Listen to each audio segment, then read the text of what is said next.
Welcome to a Starter and a Chaser podcast with your hosts, Joe Clarke and Jon Passow. Many animals probably need glasses, but nobody knows it. Hey! Welcome to another episode of a Starter and a Chaser podcast. I'm Professional Brewer Jon Passow. I'm Whiskey Connoisseur, Joe Clarke. And Joe, what do we have for today's mega review? This is a mega review. We have 5 tequilas. 1, 2, 3, 4, 5. Yeah, that's insane. We have their Silver, Reposado, Anejo, Ultra, which is their Cristalino, and the Seleccion Suprema. Extra Anejo. Ooh. This is going to be intense, so I think we just need to dive right into it. And while we're diving into it, be sure to hit subscribe down there and leave us a thumbs up on YouTube land.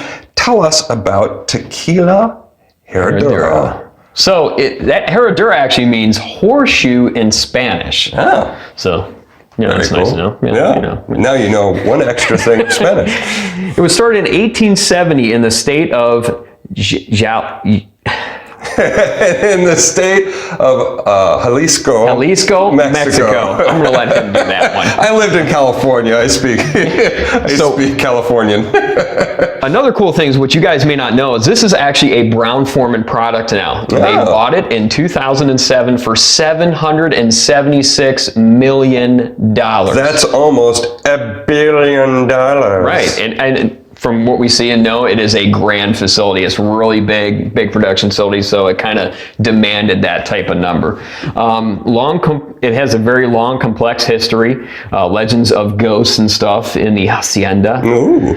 And you can read about it if you check out Wikipedia, look up the distillery, and there's a lot of cool stories on there. There's a lot of information on Wikipedia, so there you go. And the process about how they make these tequilas is very old and very traditional. It's 100% blue agave. They roast the piñas in clay ovens, which is the traditional way. A lot of tequila distilleries use stainless steel ovens to steam the agave hearts, and that gives it kind of a bitter, one-dimensional note, whereas fire roasting it in the clay ovens gives it a very big depth of complexity to it and a slightly kind of nuttier note. So they do it with the clay ovens. It's wild yeast that they use to ferment everything. It's pot distilled. They don't have column stills. They're the only tequila manufacturer that makes their own barrels. So they use a combination of new and used white American oak barrels. And everything that they do is 40 proof. Well, everything that we have here is 40 proof. They have a 150-year anniversary release for this year, but I'm not sure what the proof is on that one. 150 proof. No. Whoa! You guys sent us that one? Yeah, right. So we're going to start off here. You want to go through all the list of everything here? Yeah. Okay. So we're starting off with the Silver. Joe, tell us. Silver is retails right about $43 in Ohio. It is aged for 45 days in new American oak barrels. Not new. So that's used. We're not sure if they use new or used. It's a mixture for each of these. Yeah. I know they mix them. So yeah. And they also are the only ones that have their own cooperage and produce their own barrels for. Correct. Yes. Okay. Yes. Mm-hmm. So Silver, $43, aged 45 days in American oak barrel. That's 45 days longer than most because most do not even age them in the barrel. It just sits in the tank. Stainless tanks. Yeah. And then up next is the Reposado, which is aged for 11 months, retails for around $45 in Ohio. This was introduced in 1974, and actually it's the first Reposado that was ever produced onto the market. Ooh, yeah. Okay. And we got next the Anejo. Mm-hmm. And that's this one here. A little bit of color there. You can see that. Mm-hmm. It was introduced in 1962, and this one ages for 25 months in American oak barrels. Nice. It keeps getting older and older. Now, the Ultra, which is their Cristalino, it's 25 months in oak, because this is actually just their Anejo, and then they charcoal filter it to remove some of that color, actually all the color. And the charcoal that they use to filter it through comes from coconut husks. They make their own coconut husk charcoal on site, which is really cool. They also add a dash of agave nectar to the mix before they filter it. So there is like a little bit of back sweetening that they do, but they say it's just a small bit. And then finally, Joe. Seleccion, I knew he wanted to hold it up. Seleccion Suprema. So this is extra Anejo. It is the first ultra rested Anejo on the market. It is aged for 49 months in American oak barrels, and that's 4 years and 1 month. That's almost, they say, is like the equivalent to a 12-year bourbon. In America. Right, American, 12-year whiskey in America. Yeah. Because they're, I guess, they're kind of would be like your Texas bourbons, like Garrison Brothers and stuff. Because of their climate and the humidity and the heat down there, their stuff is going to age a lot faster than something in Kentucky or Washington, or you guys get it, you understand. So Joe, silver, take a nose to it and I'll hold it up to the camera. All right. Now, this is 45 days in oak, so it's got just a little tint. At first it looks clear, but when you actually look at it in the bottle, it's got a tint to it. It's got a slight yellow, just a dash. This is really, I'm guessing I'm getting the agave. Okay. It's got like this bitter, earthy note to it.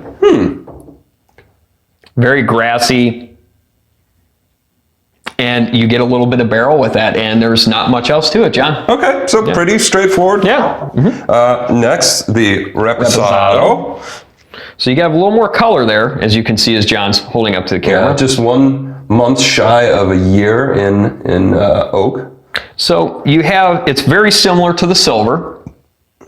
So some of those but earthy. You're now, yes. Okay.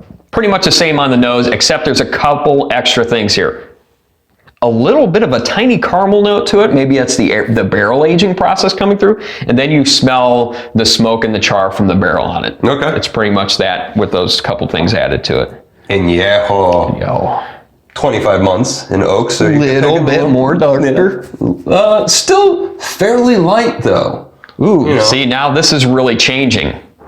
Actually, I want to talk about the color just for 1 second, because this is interesting to me. A lot of times, the colder climates that we've seen, they can age for like 10 years and not get a lot of color pickup like we see in the scotches that we review.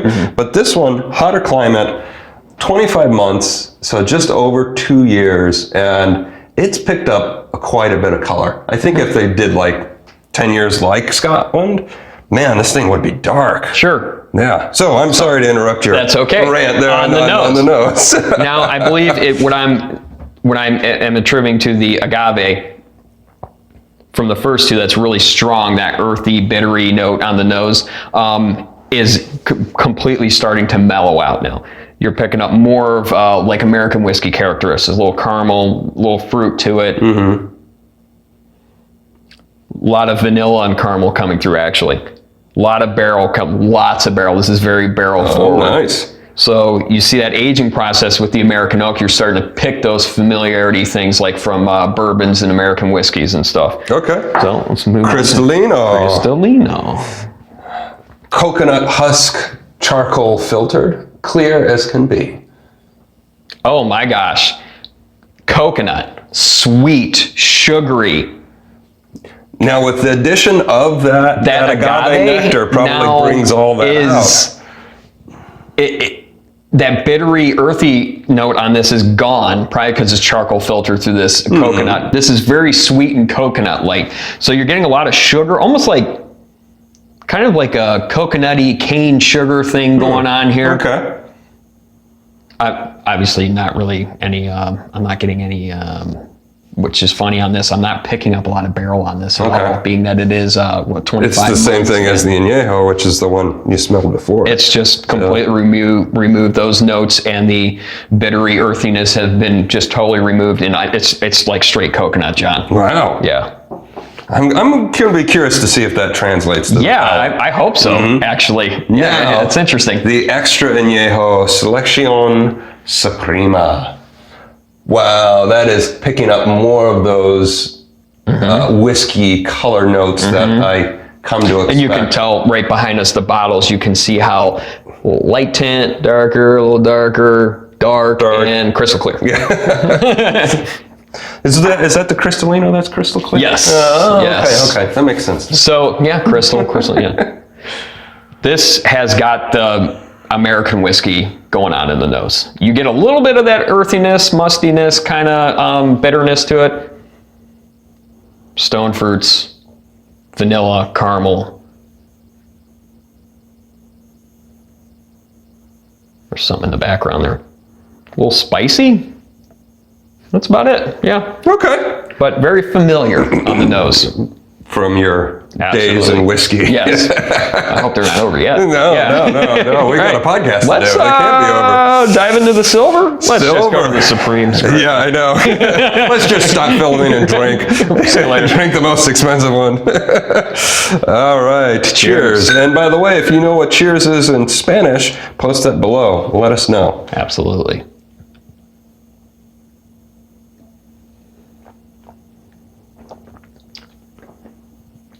Oh, that's different. There is some surprising depth to that.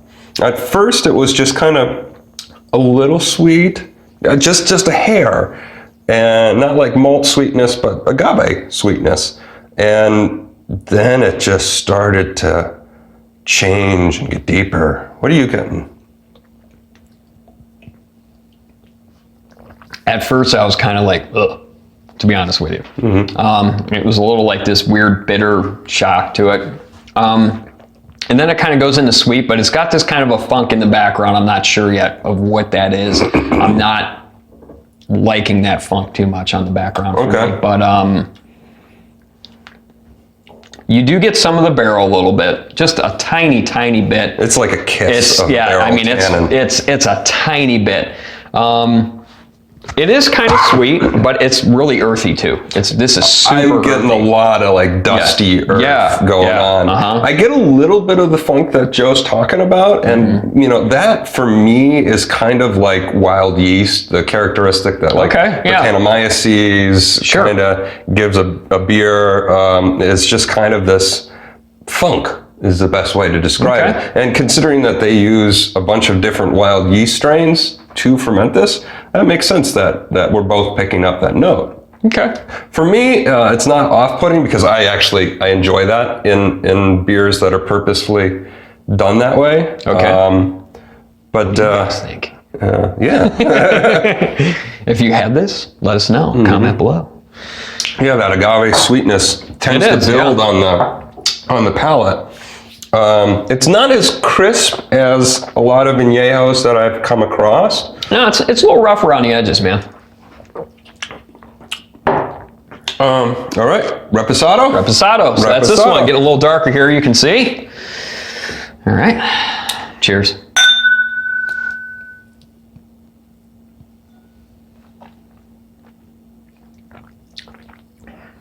Ooh. A little barrel on it. Yeah, a little more barrel. Still that agave sweetness up front. It is, but that weird musty funky note is actually stronger on this one on the first sip.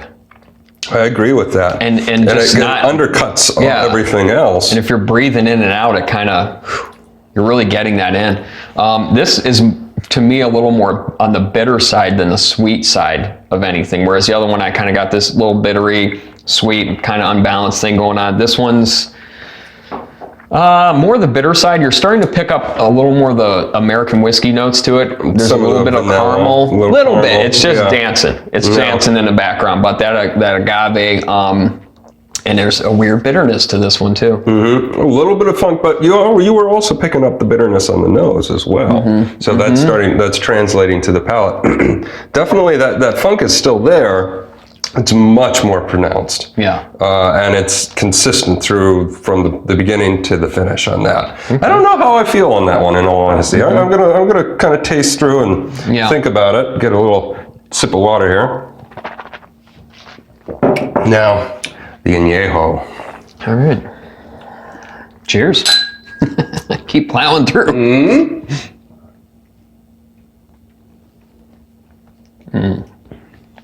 Still that funk, but that barrel characteristic now is balancing it out for me. This is really creamy. The other ones were kind of just like rough coming in. This is actually really creamy on the tongue. It's got some weight to it. A little chewiness to the tannins, to the barrel. Much more balanced. I would agree. The sweetness, the bitterness, the earthiness is now getting more integrated with the Anejo here, guys. Can't spit it out today. It's hard. It's been a long day. But yeah, this is very creamy, a lot more balanced. Yeah, okay. All right. There's almost like this celery note in the background to it. I don't know if I get celery. I do get coconut. Which is the American oak coming through. I'm getting a little kind of anise, kind of black licorice, anisey note, just like a little bit. It's just ever so subtle in there, but I gotcha. Really well balanced. I'm really impressed with that one. Yeah, that one. I'm digging that one. All right, here. Sip here, and I'm interested in this Cristalino because it was so heavy on the nose on the coconut. Yeah, Cristalino. Shaws.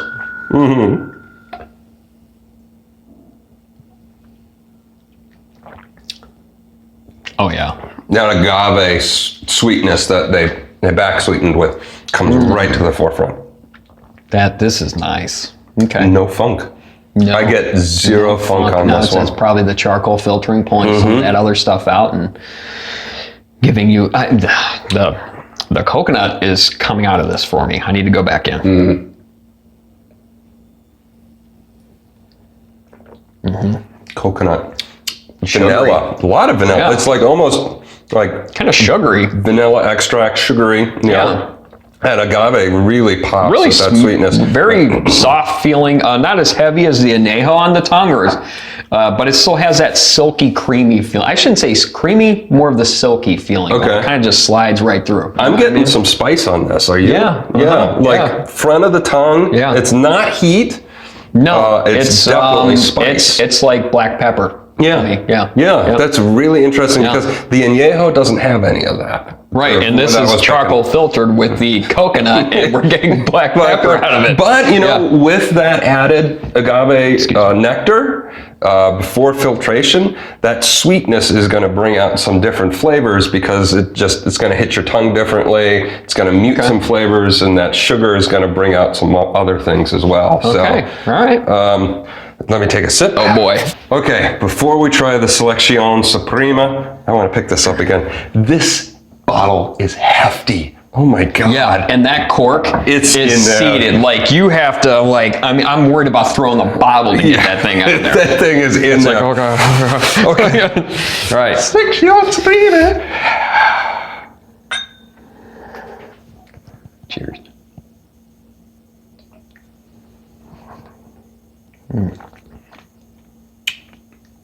Wow. Going from the Cristalino, the sweetness coming down to this was a big left turn for me.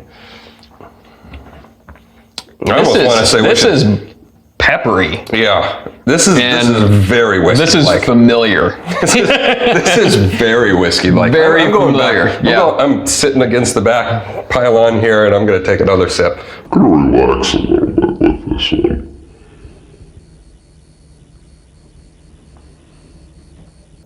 What are you getting, Joe? It's a really nice marriage of tequila and American whiskey.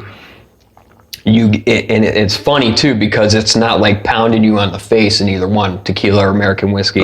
It's like this really nice calm mesh of you get the agave, you get some of the sweetness, but you're getting a lot of really nice barrel characteristics in there. You're getting the caramel, the vanilla, stone fruits, but you almost kind of got like this tropical thing going on, and then you got the sugar cane, brown sugar. I'm pulling that. The barrel is really nice on the finish on this. Yeah. All right, here's my thoughts. I'll try it again. That agave comes right to the forefront, but it's very dry. As these things have gotten older, the dryness of the tequila really starts to start coming up. except for the Cristalino, which is back sweetened. That doesn't count.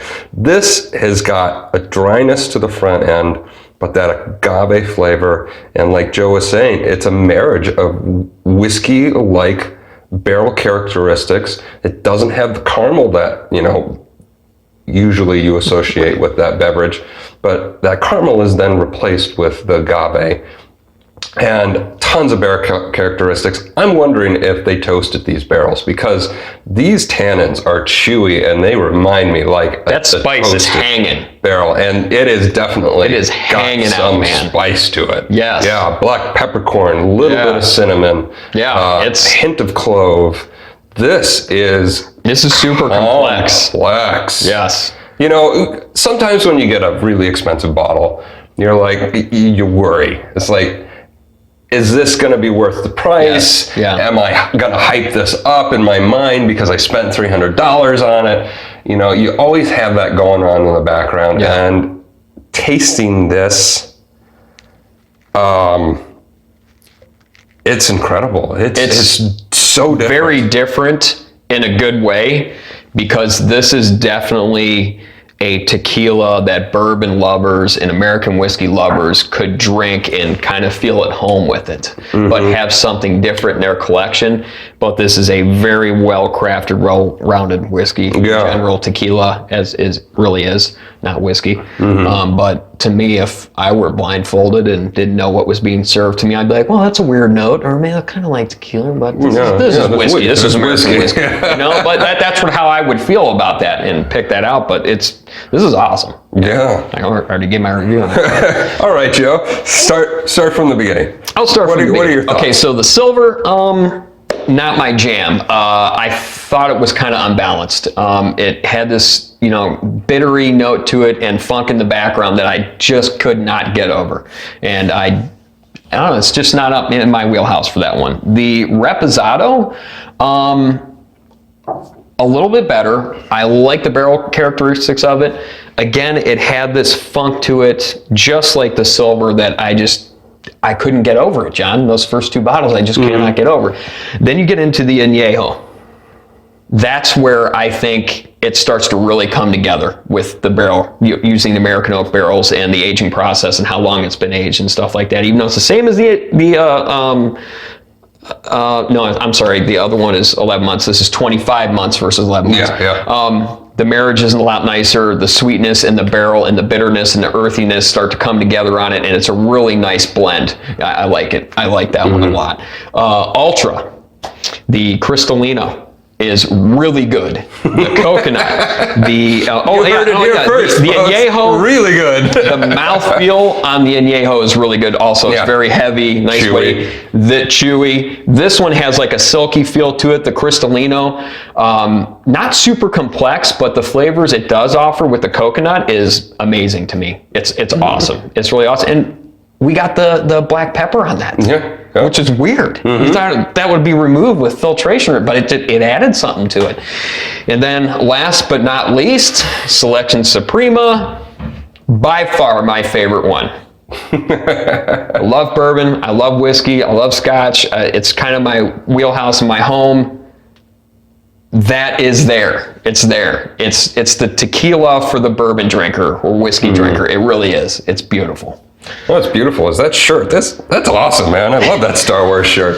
Good review, Joe. My thoughts, I'm gonna kind of mirror what Joe was saying a little bit here, because the silver and the Reposado, that they were a little rough around the edges, and that bitterness, that funk, really didn't jive for my palate. But the products that they produced really started to shift and started to shine with the Anejo. The Anejo was super well balanced because of the longer aging, the tannins, balanced that funk, balanced the agave, excuse me, and really produced a wonderful product. The Cristalino, with that back sweetening of the agave nectar, really gave it more rounded mouthfeel, but a lot more complexities that we didn't get in any of the other products started popping. And that was cool to experience. And then the Seleccion Suprema, Yeah. that's good. It's good. That's really good. You know, all of these, I shouldn't say all of these. I would say the Anejo and the Extra Anejo are straight sippers. The Ultra, I could do a sipper, but I'd be interested to see what mixing that in would do. Okay. And then the Reposado and the Silver, I'm wondering if some of that funk would get balanced out with the mix that you use for margaritas. Okay. So I'm wondering if these might be more geared towards that. I'd have to try it to find out. What's also nice though, John, is that these two and the Anejo here, so the Silver, the Reposado, and the Anejo, price-wise are very similar to each other. So you can go to a nice drinker right here with the Anejo, and this bumps up to 60. So this is just a $7 difference from that one. Right. So yeah, that's a great point. Yeah. So yeah. All right. So I think that was our review. That's it. Yeah, which you don't need glasses to watch because of some animals might actually need glasses, but we'll never know. But if your pet wears glasses, let us know in the comments below. And we are a Starter and a Chaser podcast. You can check us out on Facebook, Instagram. We got a Patreon. See us, you can hear us, or you can just hear us and not see us. They might not be able to see us. We don't know. That's what I said. You can see us, you can hear us, but if you can't see us, you can definitely hear us. And we will see you on another day. If you hit subscribe, you'll get the notification of when our new episodes are posted. Thanks, guys. We really appreciate it. And have you taken your cat to the eye doctor lately? No, he won't go. He just won't go. Yeah, mine too. Just runs away. Whatever. Dude, that Seleccion Suprema.